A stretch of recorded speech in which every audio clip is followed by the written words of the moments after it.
Halo, Assalamualaikum warahmatullahi wabarakatuh. Perkenalkan, nama saya Aninda Muftia Cahyani dengan NIM 2201216010005 dari Offering D22. Teman-teman semuanya, pada kesempatan kali ini saya akan melakukan review sebagai bentuk analisis web konten edukasi yang sudah direkomendasikan. Nah, ada beberapa yang dapat saya review. Yang pertama, saya akan berbicara tentang kelebihan dari web ini. Saya menemukan beberapa. Mungkin yang pertama, web ini itu menyenangkan. Jadi ketika kita belajar web ini itu terdapat step by step, terdapat kenaikan level. Jadi kita kalau belajar ini tuh menyenangkan. Yang kedua,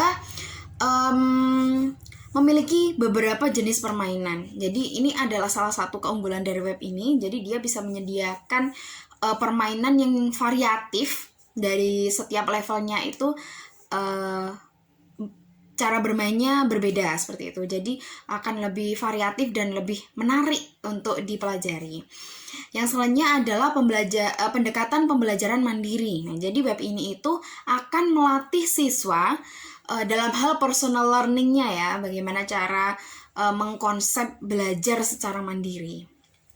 Dan yang selanjutnya adalah keunggulannya terdapat dukungan multibahasa. Nah, seperti yang kita tahu, web ini itu gamesnya memakai bahasa Inggris ya. Jadi mau nggak mau kita yang menggunakan ya harus belajar bahasa Inggris seperti itu. Selanjutnya adalah kekurangan dari web ini itu saya juga menemukan beberapa.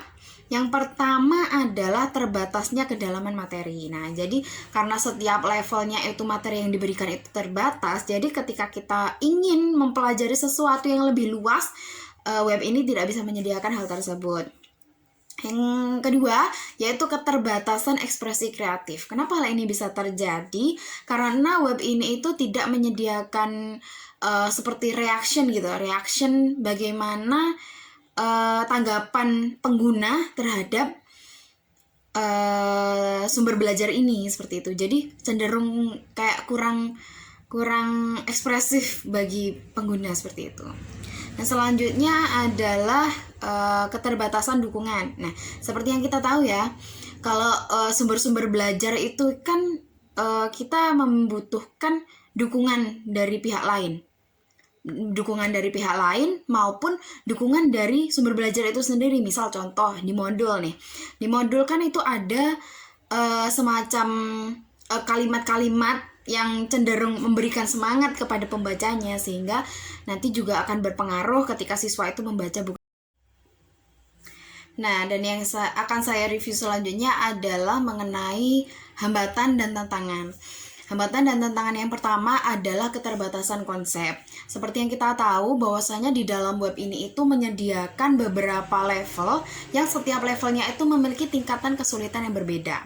Semakin tinggi level maka kesulitannya akan semakin bertambah seperti itu. Namun pada dasarnya dalam konsepnya itu tetap sama. Jadi seperti konsepnya itu terbatas dan kurang bervariatif. Yang kedua adalah kesulitan kognitif. Kenapa hal ini bisa terjadi? Karena tidak semua orang memiliki tingkat pemikiran yang sama. Jadi untuk beberapa orang yang memiliki permasalahan kognitif, maka web ini akan menimbulkan masalah baru bagi orang-orang tersebut.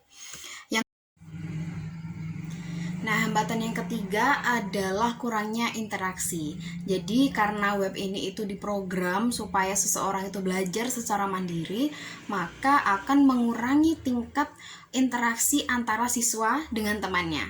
Seperti itu. Maka dari itu, web ini sangat direkomendasikan bagi cara belajar yang secara beragam. Seperti hanya untuk selingan-selingan saja seperti itu, tidak untuk pembelajaran secara terus-menerus. Selanjutnya adalah kesulitan dan motivasi. Dalam hal ini web ini tidak. Demikian tadi review yang bisa saya sampaikan. Apabila terdapat salah kata, saya mohon maaf. Terima kasih. Wassalamualaikum warahmatullahi wabarakatuh.